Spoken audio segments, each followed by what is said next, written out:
this thing on. As many of you already know,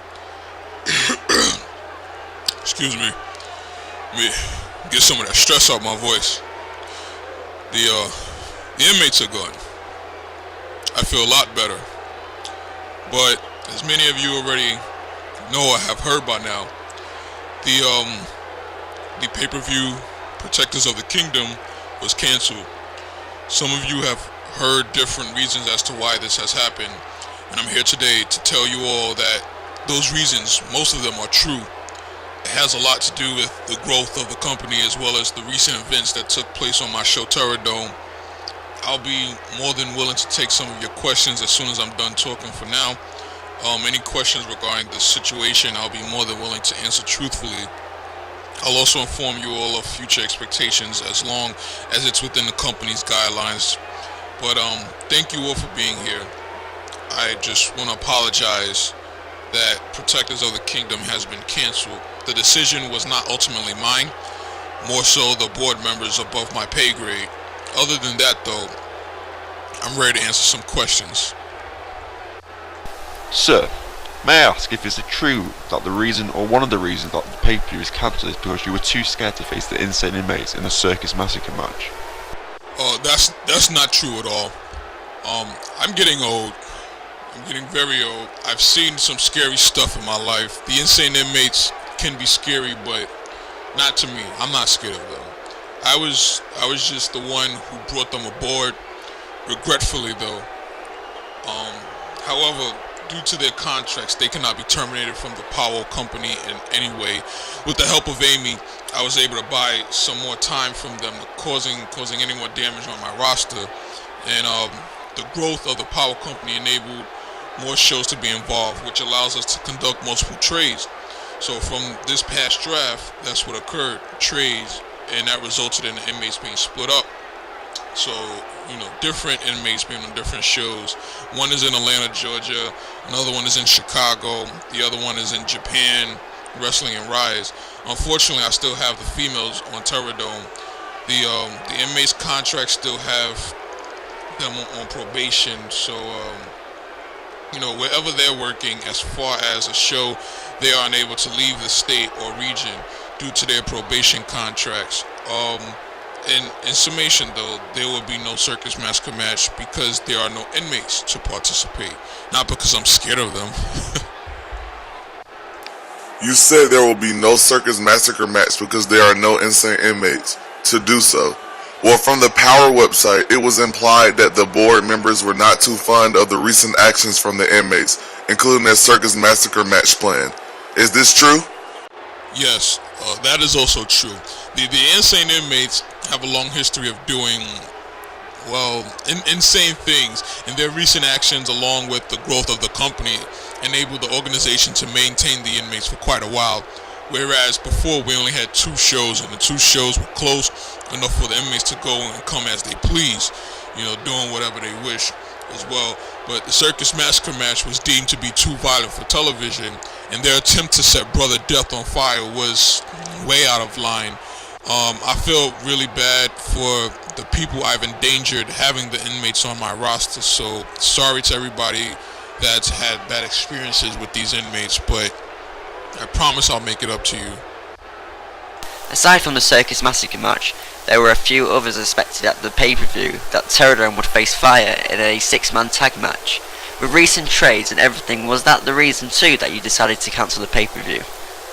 It was an addition, not more so a reason to cancel. And again, I didn't cancel it. It was more so the board, their decision. It was their decision mostly. But Terror Dome teammate Payne has been traded along with Fire teammate Angus Adams, and it could have been an issue resolved, but like I said, it was just another addition to the equation, more of an addition to the situation to cancel the show as well. That also includes other matches involving the tag title match. Without Payne, Jay Wolf and Jesse Newman wouldn't have an opponent to face either. In addition to those situations, Fire is without a general manager still and has some financial issues. Ever since the Global Meltdown match ridding of GM Kane Baker, Fire has been struggling to stay afloat. I am unaware of the upcoming results, but the results are causing the Fire and Terror Dome shows to go separate ways. When you say Fire and Teardown are going their separate ways, does that mean the titles are not being shared anymore? Well, as of recently, that has stopped as well. Ever since GM Kane Baker lost his job after our match, Fire hasn't had much direction and incentive. So Terradome was able to stay afloat with GM like myself, but we have established divisions and championships on Terradome, and Fire would be involved, but as I stated before, there was no GM present, therefore no managerial experience could communicate on a connection between both brands and rosters. As a result, yeah, everything has separated now, including pay-per-views. So moving forward, Terradome will have its own pay-per-views. Actually, I take that back. Terradome will actually be sharing pay-per-views with the new show, the recent show Extinction, that was also part of the draft, the recent Power Draft. That's great. I really love Cerberus. Me too. He's a big guy. Next question, though. So due to this separation, what pay-per-views are expected to come up next? And will they be free of change since there was no Protectors of the Kingdom? Well, to be fair, there are expected rewards to those who already pay for the programming and tickets. One of the rewards is some of you being here now for free, freely asking me questions with your pay-per-view tickets in hand. The pay-per-views expected will continue to be the same for the most part. The next pay-per-view for us is still going to be a State of Emergency. That will still take place following 15 Minutes of Fame 3. We are unsure of the pay-per-view after that, but Global Meltdown 3 will be the last stop once again before we head into our next season. Is Extinction going to be involved in the 15-man Power Rumble at the 15 Minutes of Fame 3 pay-per-view? Yes, they will be. We will share pay-per-views with Extinction due to the smaller roster. In addition, they will be involved in special events such as the Power Rumble, the Fame Points competition possibly, and more to come.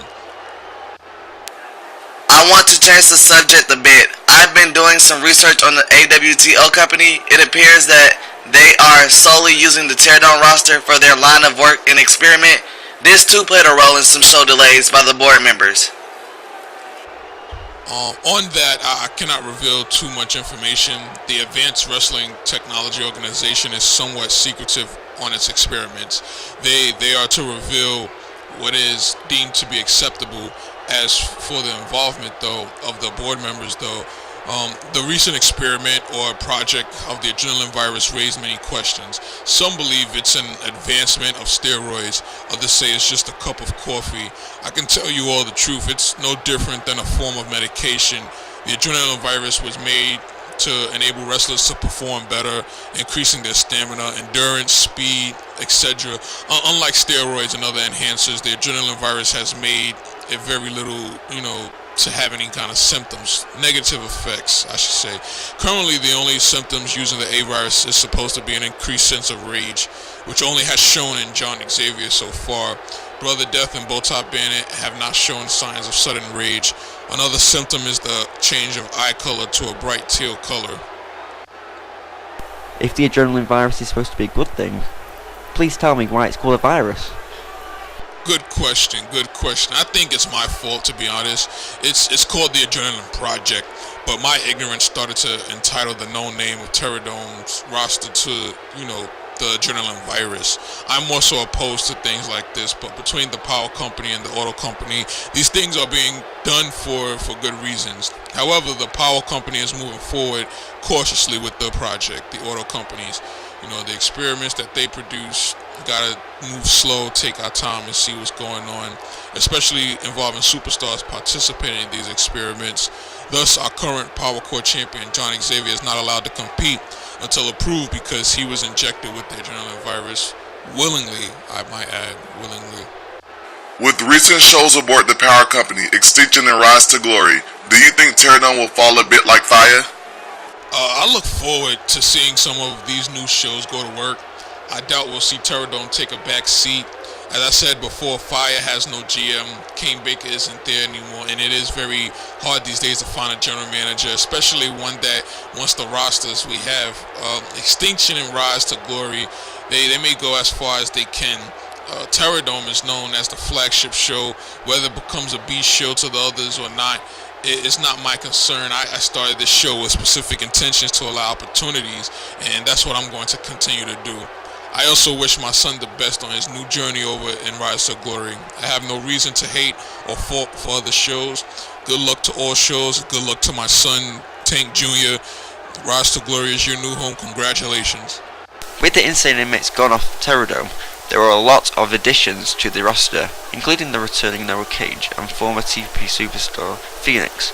What are your thoughts on the familiar faces being on Terror Dome, especially from some outside organisations? I'll be honest with you, the only familiar face I welcomed to Terror Dome outside of Power was Die Hard. He's a good guy. He can be rough around the edges sometimes, but that's because he's no pushover. I sometimes can be too much of a nice guy. And for him to step into the scene that one time as a temporary GM of Terror Dome, it meant a lot to me. My son and Kane Baker were doing some dirty stuff, and I think Die Hard stepped in and allowed people to see how much the show is worth, and made me realize how much I'm worth or appreciate at the matter. With that said, it's no shock that some familiar faces from TPP, such as Phoenix, wound up on a show. We had Orion James for a short period of time too, when Die Hard was a temporary GM. Noah Cage is a Terror Dome original and returning soon. Who else? I'll say it like this though. It's good to see familiar old faces, but there's a reason those faces are old faces. I don't want to be known as the GM that hates other people or organizations either, but excuse me, but the fact of the matter is that familiar faces outside of Power tend to be familiar because they travel from show to show like they're relieving security guards somewhere, you know? We're not about that in Power or Terror Dome as the matter. So seeing familiar faces is okay, as long as it's faces that stay put, you know? You will never see Brother Death somewhere else but Terror Dome, and I like things like that. So it shows much respect, What about the power draft? You recently had one. When is the next one? Is there a specific time frame? Oh, that's a good question. I'm glad you asked that. From now on, this is coming from the board, not me. Rookies and newly signed superstars are only able to come in through the draft, the power draft. There's two drafts as per Terror Dome schedule.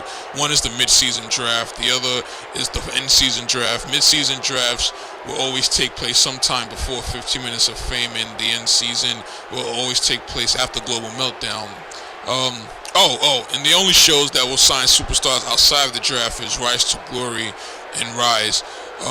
So if you're looking for an easy way into a show without waiting for the draft, talk to the GMs that's over there in Atlanta, Georgia, and maybe the one that's in Japan, if there is a general manager of Rise. But there should be. One last question though, only one more. We covered most things, and time to get back to work, you know? Can we expect spoilers? Terror Dome has really had unexpected stuff happening. Can you tell us something to expect at least? Well, if I told you all what to expect, you wouldn't watch the show. Can't be doing that. What to expect? Oh, this is actually important. So Power is going to begin fan interaction with something new called VIP fan. Very important, Power fans. Yeah, it's easy to sign up for and has lots of rewards. One of the good things is that this is one of those things that, you know, you already have tickets for Protectors of the Kingdom, and you'll have a head start once you join our VIP fan base. You'll be able to interact with the superstars, the fans. You'll get your recognition as a VIP fan. You know, it's something that can really help the fans connect with their favorite superstars on the show. But I can't reveal too much, but you fans will have a lot more to do on Terror Dome than just watch us from now on. Just keep that in mind. But keep supporting us and tune in. You know, you'll see, guys. You'll see. Other than that, though, you all, I thank you for your time. Thank you for your patience. And again, I apologize for the cancellation of this pay-per-view show, Protectors of the Kingdom. But keep an eye out for our VIP fan page for fan interaction, and look forward to Terror Dome, because it's celebration time, ladies and gentlemen. I feel a lot stress-free. We about to get it on the roll. You know?